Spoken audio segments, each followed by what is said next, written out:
ورحمۃ اللہ وبرکاتہ ان الحمد للہ والصلاۃ والسلام علی رسول اللہ اشہد ان لا الہ الا اللہ واشہد ان محمدا عبدہ ورسولہ اما بعد۔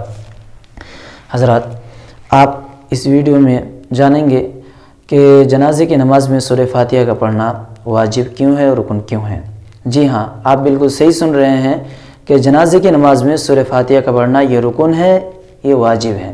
کوئی شخص اگر جنازے کی نماز میں سورہ فاتحہ نہیں پڑھتا ہے تو اس کی نماز نہیں ہوتی ہے، اگرچہ کسی نظریہ یا کسی مسلک والوں کے نزدیک نماز ہو جاتی ہے تو وہ ان کا اپنا مسلک ہے، اپنا نظریہ ہے، لیکن قرآن اور حدیث کی روشنی میں، قرآن اور حدیث کے نظر سے وہ اس کی نماز باطل ہے، قبول کے لائق نہیں۔ کیوں؟ اس نے رکن چھوڑ دیا ہے۔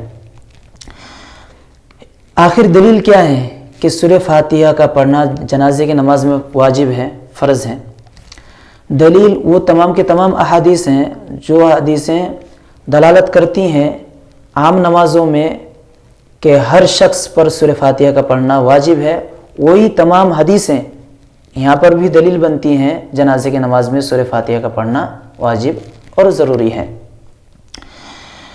جیسے آپ اگر بغیر وضو کے یا بغیر طہارت کے ناپاکی کی حالت میں جنازے کی نماز پڑھتے ہیں اور کسی مکتبہ فکر والوں سے جو کہتے ہیں کہ جنازے کی نماز میں سورہ فاتحہ پڑھنا ضروری نہیں ہے، بغیر سورہ فاتحہ پڑھے بھی نماز ہو جاتی ہے، ان سے اگر سوال کریں گے کہ بھائی میں نے بغیر طہارت کے نماز پڑھی ہے جنازے کی تو میری نماز ہوگی کہ نہ ہوگی، تو وہ دلیل کیا دیں گے؟ وہ کہیں گے کہ نماز نہیں ہوگی۔ اگر آپ ان سے دلیل مانگیں گے کہ دلیل کیا ہے تو وہی دلیل اٹھا کے دیں گے کہ یا ایھا الذین آمنوا اذا قمتم الی الصلاۃ، اور کہ بغیر طہارت کے کوئی نماز نہیں۔ یہ جو حدیث ہے اور یہ جو آیت ہے اس سے استدلال کرتے ہوئے آپ کی نماز کو باطل قرار دیں گے جنازے کی نماز، حالانکہ اس آیت میں جنازے کی نماز کی کوئی تذکرہ نہیں اور حدیث میں بھی جنازے کی نماز کی کوئی تذکرہ نہیں۔ لیکن یہ جو عموم ہے، جب تک تخصیص نہیں آتا ہے عام کو عام ہی رکھا جاتا ہے، جب کوئی قرینہ پایا جاتا ہے تو اس عام کو اس کے معنی پھر خاص ہو جاتے ہیں، بغیر قرینے کے عام کا معنی عام ہی رکھا جاتا ہے۔ تو اس عموم سے استدلال کر کے آپ کی نماز کو باطل قرار دے گا اور اس کا استدلال کرنا بھی صحیح ہے۔ تو یہاں پر بھی سورہ فاتحہ پڑھنے کے سلسلے میں بھی اسی عموم سے استدلال کرتے ہوئے جنازے کی نماز میں سورہ فاتحہ کا پڑھنا ضروری ہے۔ کیوں؟ کیونکہ آپ کو حدیث یاد ہے، اللہ کے نبی نے فرمایا لا صلاۃ لمن لم یقرأ بفاتحۃ الکتاب، جو شخص سورہ فاتحہ نہیں پڑھتا اس کی کوئی نماز نہیں ہے۔ تو یہاں پہ نماز، صلاۃ کا لفظ یہ عام ہے، اسی طرح من جو ہے یہ بھی عام ہے، خواہ یہ پڑھنے والا نفل ہو، فرض ہو، امام ہو، مقتدی ہو، تراویح ہو، جنازے کی نماز ہو، کوئی بھی نماز ہو، ٹھیک ہے؟ تو پڑھنے والا کوئی بھی شخص ہو اور نماز بھی کوئی سی بھی نماز ہو، تو نماز، لفظ نماز بھی عام ہے اور من یہ بھی عام ہے۔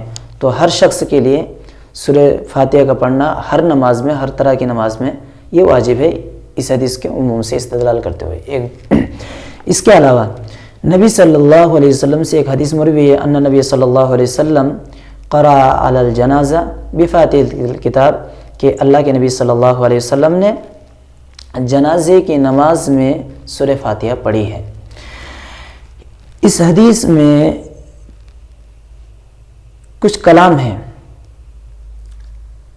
کچھ محدث فرماتے ہیں کہ اس کے اندر فیہ ضعف یسیر، اس کے اندر تھوڑا سا ضعف ہے، اور اکثر محدث فرماتے ہیں یہ حدیث صحیح ہے۔ ان میں سے جیسے علامہ البانی ہیں اور حافظ ابن حجر عسقلانی ہیں، اسی طرح شیخ عبداللہ بن باز ہیں، عبدالعزیز بن باز ہیں، یہ حضرات اس حدیث کو صحیح فرماتے ہیں۔ اس کے علاوہ عبداللہ ابن عباس رضی اللہ عنہ کی روایت میں یہ روایت مختلف فی نہیں ہے، متفق علیہ حدیث ہے، اور جتنے بھی مکتبہ فکر والے علماء ہیں تمام کے تمام اس پر متفق ہیں کہ یہ روایت بالاتفاق سب کے نزدیک صحیح ہے، کوئی بھی کسی طرح کا کلام نہیں کرتا۔ روایت کیا ہے؟ حضرت طلحہ بن عبداللہ بن عوف فرماتے ہیں کہ ایک روز میں عبداللہ بن عباس رضی اللہ عنہ کے پیچھے نماز جنازہ پڑھی، روایت کے الفاظ مختلف ہیں، تو میں تمام الفاظ کو مد نظر رکھتے ہوئے بات کروں گا۔ تو انہوں نے فرمایا کہ وہ قرات انہوں نے سورہ فاتحہ پڑھی پہلی تکبیر کے بعد اور زور سے پڑھنے لگے، یہاں تک کہ ہمیں اپنی تلاوت سنانے لگے۔ تو جب نماز سے فارغ ہوئے، سلام پھیرا انہوں نے، تو میں نے ان کا ہاتھ پکڑ کر پوچھا کہ کیا آپ جنازے کی نماز میں تلاوت کرتے ہیں، قرات کرتے ہیں؟ تو انہوں نے فرمایا کہ ہاں، میں نے جہر اس لیے کیا تاکہ تمہیں معلوم ہو جائے کہ جنازے کی نماز میں سورہ فاتحہ کا پڑھنا یہ سنت ہے، یہ حق ہے۔ یہ روایت متفق علیہ ہے، اس میں کسی طرح کا کوئی کلام نہیں ہے، اور بخاری میں ہے، ابو داؤد میں، ترمذی میں، نسائی میں، ابن ماجہ میں، اور اس کے علاوہ دیگر جو حدیثوں کی کتابیں ہیں اس میں بھی یہ روایت موجود ہے۔ آپ اگر طلبہ یا علماء میں سے ہیں تو ڈسکرپشن ضرور دیکھیں، میں ڈسکرپشن میں تمام حوالے جات اس میں دے دوں گا، اور ان حوالوں سے آپ استفادہ کیجئے اور نوٹ کیجئے اور ان کی تحقیق کیجئے۔ اور اگر عام پبلک میں سے ہیں تو آپ ان دلائل کی روشنی میں جو باتیں بتلائی جا رہی ہیں آپ اس پر عمل کر سکتے ہیں۔ کوئی شخص اگر انکار کرتا ہے، کوئی عالم یا منع کرتا ہے، تو آپ ڈسکرپشن اوپن کر کے ان کو دکھلا سکتے ہیں کہ بھائی یہ دلائل آخر ان دلائل کے بنیاد پر عمل کر سکتے ہیں کہ نہیں۔ اللہ تعالیٰ سے دعا ہے کہ اللہ تعالیٰ ہمیں قرآن اور حدیث کی روشنی میں صحیح عمل کرنے کی توفیق عطا فرمائے۔ وآخر دعوانا ان الحمد للہ رب العالمین، والسلام علیکم ورحمۃ اللہ۔